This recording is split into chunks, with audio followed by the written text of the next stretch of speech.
सक्षमता उत्तीर्ण शिक्षक जो विशिष्ट शिक्षक के रूप में योगदान दे चुके हैं उनके लिए बड़ी खबर है कि उनका प्राण जनरेट होगा। प्राण जनरेट होने के बाद ही उसका वेतन आएगा। आखिर वेतन का प्राण से क्या संबंध है, प्राण जारी करने की प्रक्रिया क्या है, इस वीडियो में हम आपको जानकारी देंगे।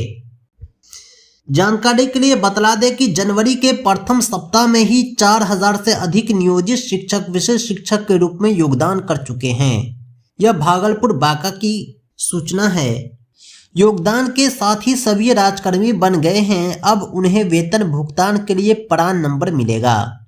HRMS के माध्यम से यह नंबर जारी होता है। शिक्षा विभाग शिक्षकों से ऑनलाइन प्राण नंबर बनवाएगी। इसी आधार पर विशिष्ट शिक्षकों को जनवरी का वेतन मिलेगा। इस संबंध में VC के माध्यम से विभागीय स्तर से सभी जिला को निर्देश जारी कर दिया गया है। बांका में भी गुरुवार को इस संबंध में पत्र जारी हो जाना है। इसके बाद राजकर्मी बने शिक्षक खुद ऑनलाइन माध्यम से अपने प्राण नंबर के आवेदन करेंगे। 7 दिनों के अंदर शिक्षकों को ID पासवर्ड के आधार पर प्राण नंबर मिल जाएगा।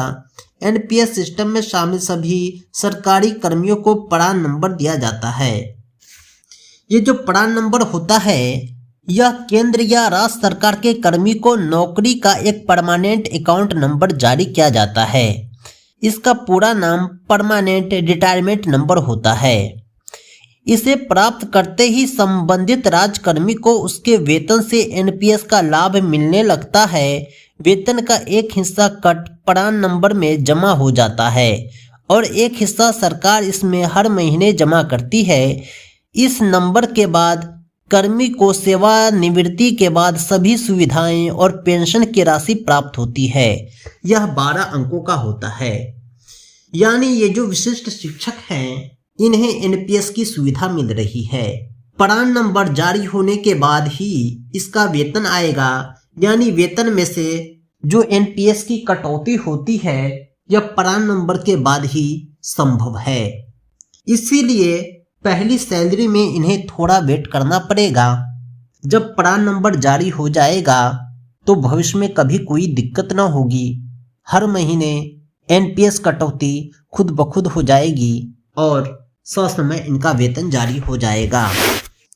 इस संबंध में जिला कार्यक्रम पदाधिकारी स्थापना से खबर मिली है कि विशिष्ट शिक्षक बने सभी नियोजित शिक्षकों को पहले वेतन नियोजन समिति के माध्यम से सरकार देती थी।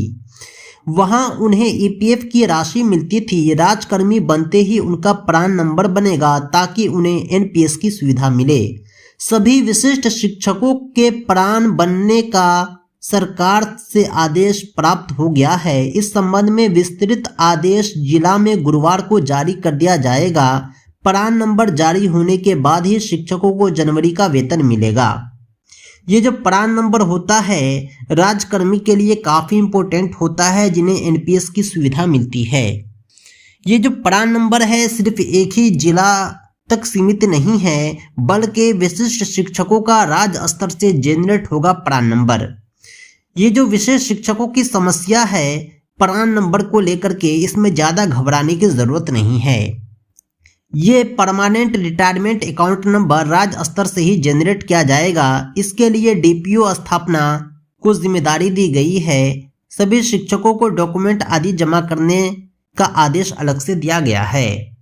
दोस्तों NPS के वेबसाइट पर आप ऑनलाइन कर दें और इस फॉर्म को फिल करके HRMS फॉर्म को फिल करने के बाद उसकी हार्ड कॉपी अपने सारे दस्तावेज के साथ यानी आधार, पैन और बैंक पासबुक की छाया प्रति अपने BRC में जमा कर दें। आपका प्राण जनरेट कर दिया जाएगा। इस प्राण को जनरेट करने के लिए जो भी आवश्यक दस्तावेज होते हैं इसकी लिस्ट हमारी वेबसाइट पे अवेलेबल है। आप उसे एक बार ज़रूर देख लें।